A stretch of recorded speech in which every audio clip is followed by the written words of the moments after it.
What's going on, guys? This is the Red Rogue, and I hope you're all doing well today. Of the many features that are already available on the patch 9.1 PTR in this first build, one in particular has caught my interest quite a bit, and that's that every Soulbind has had multiple new rows added to their Soulbind trees. So I figured for today's video we'd take a look at the Venthyr to see how things are shaping up for them. Thank you so much for joining me today. Now let's see exactly what's going on for Nadjia, Theotar, and General Draven.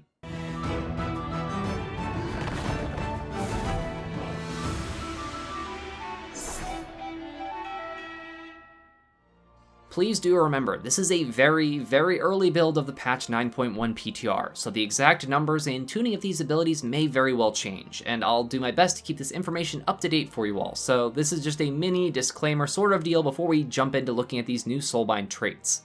The video will also be segmented out so you can jump around to whatever you're interested in hearing about and to refresh your memory later as needed, and while this video is meant to be class agnostic, I may use rogue references here and there since it's where a majority of my class experience is based. And lastly, I generally focus on things from a PvE perspective, though I might throw some musings or insight in regarding PvP usage here and there. As Blizzard mentioned in early discussions of Shadowlands and newer patches, no new Soulbinds were added in patch 9.1. However, their Soulbind trees have all seen an increase to how many traits are available. This patch will add an extra 4 rows to every tree, with a guaranteed potency conduit slot as the first new row, and then a forking path. Each path will allow for one of 2 Soulbind specific traits, including an endurance conduit on one side and a finesse conduit on the other. There will also be an additional ending trait, often tying into the main capstone trait of the Soulbind tree, though not always. From what I've seen on the PTR, you do not need any extra renown to unlock these new traits, so we should have access to all of these full trees if your renown is high enough to reach what is the current ending point of each Soulbind on live servers. We'll start with Nadjia the Mistblade, as she has potentially a really awesome end trait, and because I like to go in order from top to bottom anyways. As I just mentioned, the first new conduit row on all Soulbinds is a guaranteed potency conduit slot. So for classes that have multiple good potency conduits, or if your Covenant potency conduit is really good, like the case is for Lashing Scars as a Venthyr rogue, you'll be able to put in an extra no matter what path you choose, which I think is a really good move on Blizzard's part. Branching to the left, we have Sinful Preservation. This will cause your health stones and health potions to give you a 50% absorb shield for however much they heal. This is a pretty nice little bit of quality of life and a good defensive, especially since if you're using a health stone or potion, there's probably a really good reason for it.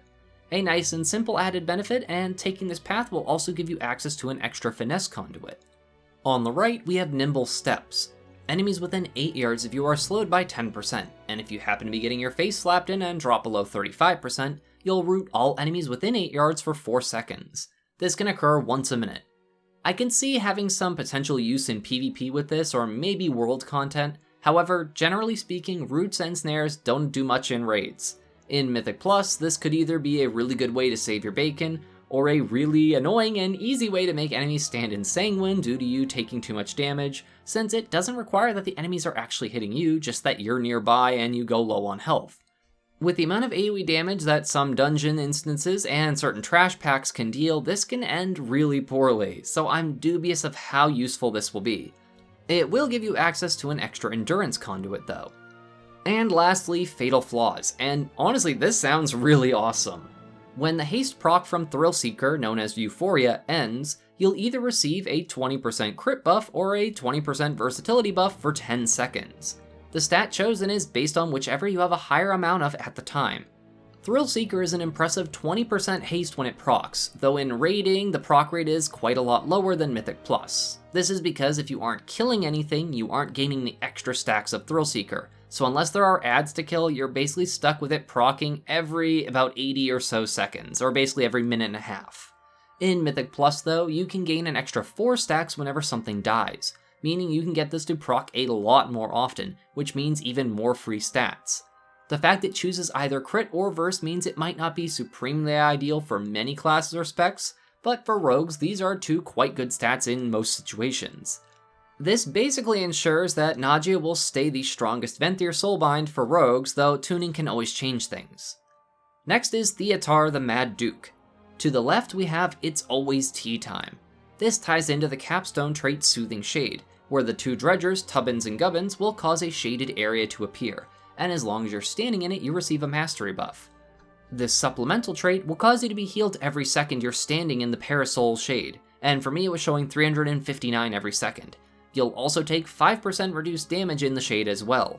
Since you have to stand in that shaded area to get your mastery buff anyhow, this is a nice guaranteed defensive gain. However, much like the Soothing Shade trait, if you aren't able to stand in it, you don't receive any benefit from it or this trait at all.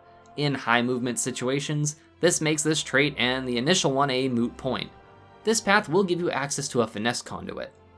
And on the right we have Life is but an Appetizer.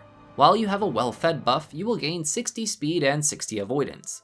This is roughly a 6% movement speed gain and about 4% reduced AoE damage taken, which is pretty solid for a free passive that, realistically, you'd have up at all times if possible. Naturally, in Mythic Plus, the chance that you get to sit and refresh a food buff is pretty low if you're trying to slam through a cube quickly and if you died at some point, so that might be a bit of a downside. In raids, this can give you a nice little movement speed boost if you're a slower class, and just to help stop some of the incessant AoE damage that some fights may have. This will also give you access to an endurance conduit. For his new final trait, Theotar will give you party favors, and while this sounds kinda cool at first, once you start reading the fine print, it's well, it sounds quite terrible, and it is quite terrible and needs to be changed. Once per day, you can speak with Theotar in your Covenant Sanctum of Sinfall, and he will give you a cup of tea. This tea will give you a buff for 1 hour, and it will either be 3% of your primary stat, haste, critical strike, or versatility. It seems random which one it gives, and the tea is consumed upon use. So yeah, it's a buff you can use for 1 hour once a day. On the bright side, you don't lose the buff if you die, and 3% primary stat is definitely not a bad thing for 1 hour once a day. Yeah, this needs to be changed. Lastly, we have General Draven. To the left, we have Regenerative Stone Skin. Any overhealing you receive will heal for an additional 15% of the overhealed value every 2 seconds over 6 seconds. This will count heals you do to yourself, as well as healing you receive from other sources and other players, effectively making you receive much more effective overall healing since you're not wasting as much of your overheal. This might prove to be a really strong effect for healers or tanks that tend to overheal themselves a lot, or if you're in a group with a healer that does. For rogues, I don't see this as a massive benefit, but I'd say it is stronger than the alternative choice. You will also gain access to an extra finesse conduit if you choose this path. Your other, arguably worse alternative is Intimidation Tactics. When you're below 50% health, the cooldown of Door of Shadows will recover 50% faster. In my opinion, Door of Shadows is a pretty underwhelming Covenant signature ability, as you have to stand still just to cast it, which in most situations this just doesn't work out to be much of a time saver because you have to stand still instead of just moving to the location. It is handy for some trash skips in Mythic Plus, but that's about the only time I've experienced it being potentially helpful. You will have to take this trait if you want an extra endurance conduit though. And finally, we have Battlefield Presence. Every nearby enemy trembles at your presence, causing you to gain a stacking damage and healing buff of 1% per enemy. You'll also take 1% reduced damage per enemy up to a total of 3 enemies, or basically 3%.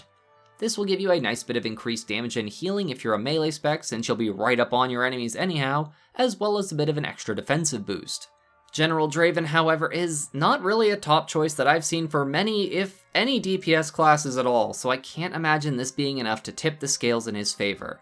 Nadjia is just really good from how things are shaping up, and Theotar might be really solid if they change how his little party favors trait works, and if you use mastery instead of haste or crit.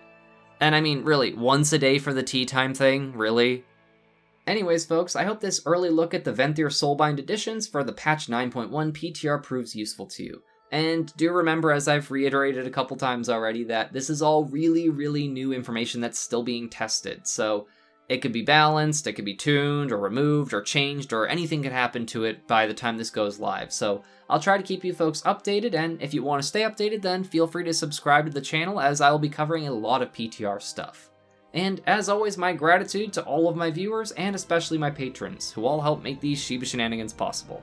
Thank you all so much for watching. This is the Red Rogue, and I'll see you guys around.